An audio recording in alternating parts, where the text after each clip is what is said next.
Joining me today is Dr. Marc Benhuri, a prominent Iranian leader who, on top of being a celebrated dental implant surgeon, is also a highly successful businessman. He's current chairman and CEO of Table Talk Enterprises and YB Haute Couture fashion line, quite a diverse gentleman. His book, Price for Freedom, has garnered much attention since its release. The book is now being produced into a motion picture. You'll be able to see it starting May 29th. Allah protects the innocent with this.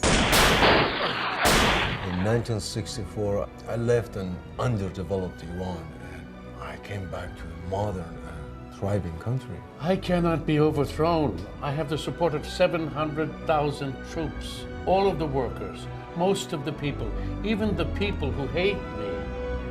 They are my children.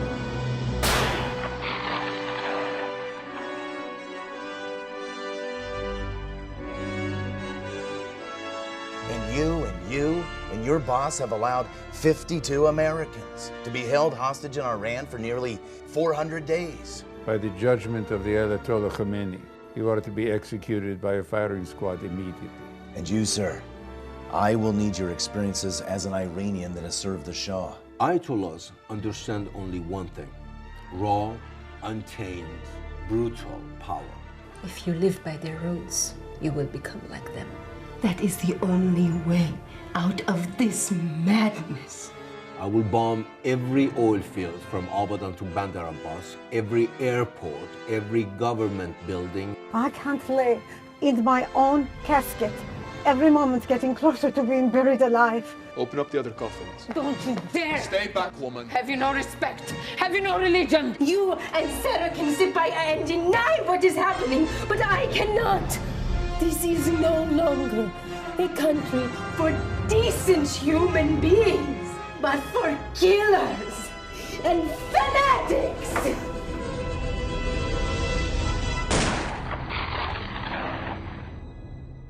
You'll be able to see it starting May 29th.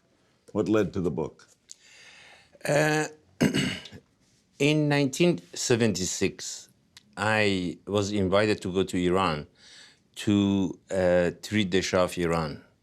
At that time, the implant was a new idea. There were not too many people, they knew it. And in a ski accident, he fractured his lower jaw. The Shah. Shah, and he lost 4 teeth. And the Swiss dentist, they made him a removable partial. And he didn't want it. He said he wanted fixed teeth. They said there's a new idea in the United States. You know, they call it dental implant. And at the time, I was the chairman of the Department of Implant Dentistry at Columbia University. Not bad. So it was 4 centers, and one in Pittsburgh, one in Harvard, one in Columbia, which was me, and one in UCLA. So they invite all 4 of us. And when we went to Iran and... Were you the only Iranian? Yeah. And you see, by the way, my name doesn't sound Iranian. You know, they said Professor Marc Benhuri. And when he found out that I was born in Iran and all 4 of us give the same diagnosis and the treatment plan, he said, I'd rather have him to be my So you did dentist. the implants. Right. And then I became like the Shah of Iran dentist, and also his family, his mother. And what transpired, you know, more and more I got close to him, and he sort of looked to me as an outside advisor, because I was living in the United States, and he wanted to know what's going on. And our friendship continued, and what I saw was really happening in Iran. None of the news reporters reported correctly. They sort of portrayed the Shah as an evil person and Savak as one of the most horrible entity in the world, and they never investigate to find out what he had done.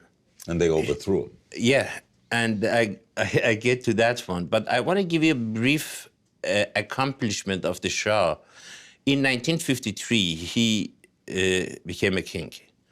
And at that time, Iran had one university with 2,000 students. Total paved road in Iran was about 500 miles, one international airport. And close to 92% of Iranians, they were illiterate. So he made it his point that he start building and educate his nation. He signed a contract for oil with British Petroleum, which formed a consortium with ExxonMobil, Shell, Texaco, and Sonoco. Each one, they had 10%, British Petroleum had 50. With the income of the oil, he started building schools, universities. He built 12 major universities, 40 colleges. He was friendly with his country, right? Oh, very much so. Was one of the closest friends of U.S. But he actually. had a secret police, right? He did. According to Amnesty International, if you check the archive, you see the Amnesty International said from 1953 till 1979, 387 Iranians got killed politically. And for that, they had a demonstration in Washington and New York and Chicago, London, Paris, everywhere. And according to Amnesty International today, they said one Iranian is being killed an hour politically. And I don't see any kind of a demonstration. And this is after Khomeini took over. Right. Yeah. Shah also made the army of literacy. The boys that they were graduating high school, if they didn't go to university, they had to go to armed forces. In the interest of time, though, you did not live under Khomeini, right? You stayed in the United States. No. So this book is about the Shah or about the price paid under Khomeini? No. The book is the history of what happened from 1953 till 1979 when Shah left. And then the rest of the history is about Iranian Jews. Iranian Jews, they lived in Iran for 2,500 years. Are you Jewish? Yes, I am.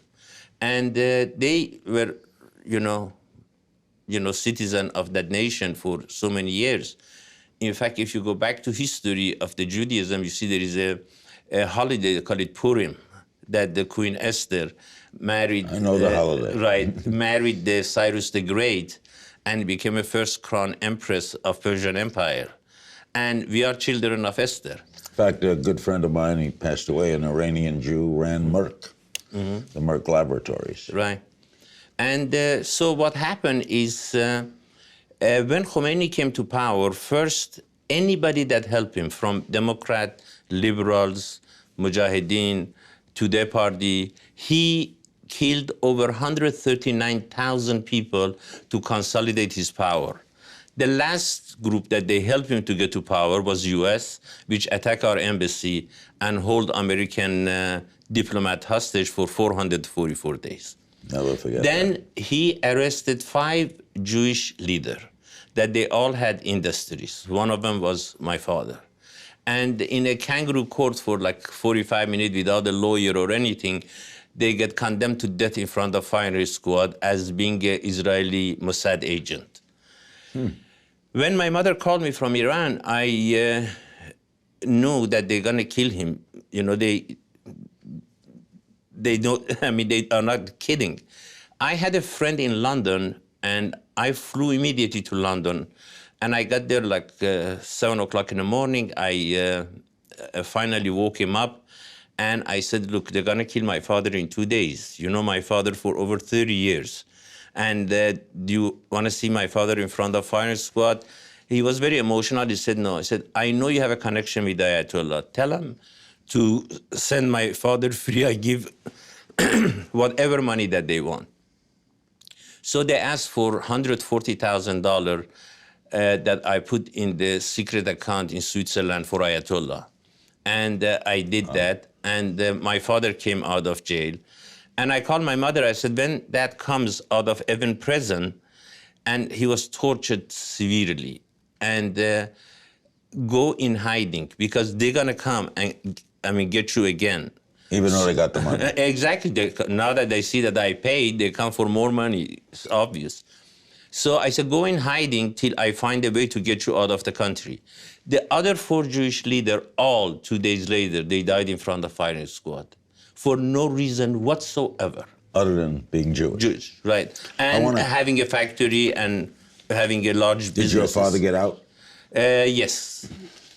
I want to discuss other areas. The book, Price for Freedom, details all the reign of the Shah, the fall of the Shah, and the coming of Khomeini. And why the revolution happened. Your thoughts on some current things. Right. What about us negotiating with Iran now? I thought the policy of United States was we never negotiate with terrorists. As you know, Iran is a state-sponsored terrorist, and they promote terrorism, Islamic terrorism all over the world. They fund them, they weaponize them, and they train them. But if we don't talk to them, what do we accomplish? I believe the sanction was working very well. In fact, when the Obama administration decided to talk to Iran, by the way, the same people that he's talking to are the same group that they took over the American embassy. Rouhani, Zarif, all of them, they were part of that takeover of the embassy.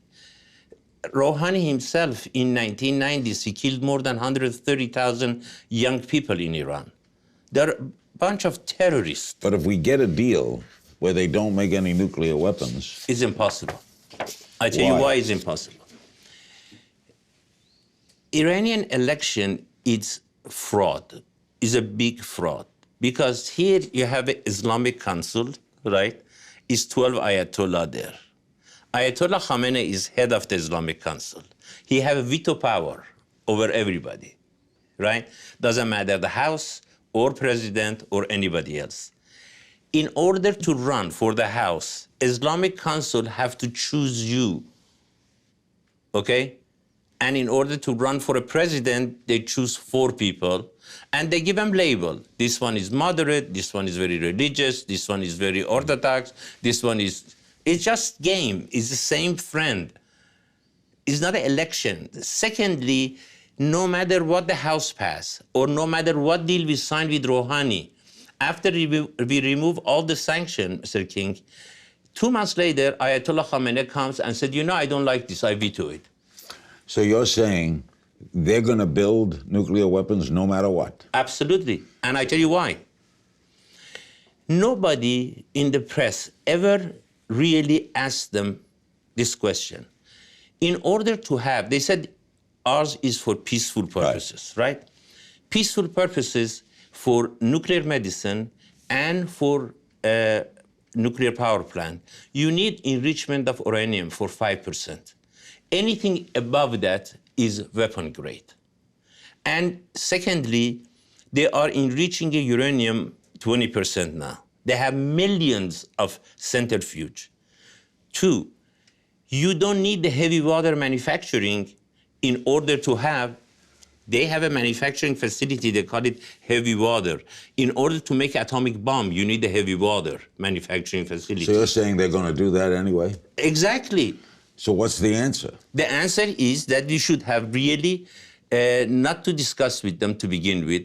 At the time, before Mr. Obama talked to Rouhani and Iranian, they were going bankrupt. It was more than 4 months that they didn't pay the government employee. And the people, they were rioting that they need money to feed their family.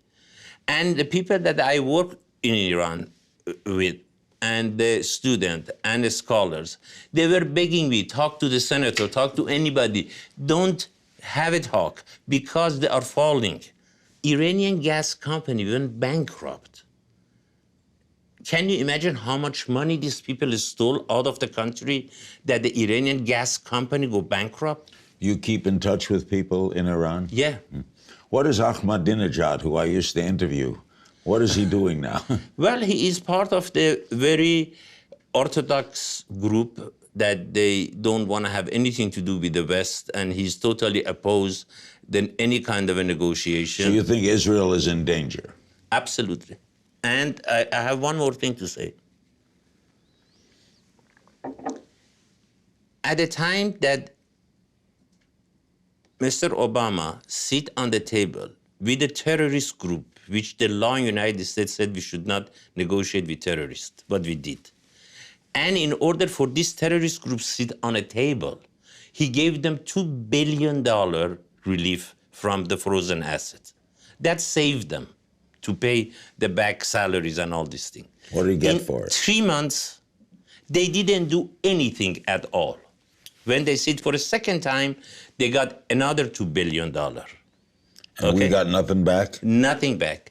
They did one minor little thing only, and then they delayed for 7 months. Every month, they're receiving $700 million from frozen assets. And still they did not do one iota. They did not get rid of the heavy water. They did not stop enriching the uranium. They didn't destroy all their centrifuge that they were supposed to. None whatsoever. I want to do another interview with you. Anytime. For a politicking show we do, Right. because you're a fascinating man. Thank you. How is it you still do implants? Of course. It's the best thing ever happened in dentistry, is the answer to not having a denture or removable teeth. And it's very successful, and more and more people are using it. I'm very anxious to read the book, and we will reschedule you for politicking. Very good. Thank you. Dr. Marc Benhuri, the book is Price for Freedom.